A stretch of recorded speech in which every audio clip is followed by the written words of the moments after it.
For today's video guys, nagliban ko sa akong customer. So kanayang buhok with highlights na siya guys, nipis kayo. So ako na siyang giluman og cream mga 40 minutes.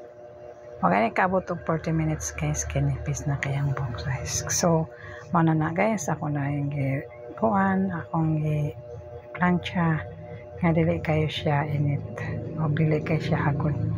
So mana na guys, in short time pagkahuman ako na siyang kuan guys, kiriban gikulayan ako siya. Pagkahuman jud guys, ako na rin siyang gikulayan. So nindot naman siya guys, tawa naman siya naunsa. So medyo dili lang siya babad guys sa cream, sa riban, o tama-tama lang siyang pagkababad. So mo na nang resulta niya guys. So gikulayan ako na siya guys para mawala ng iyang uban o itom. So mo na nang resulta guys. Thank you for watching.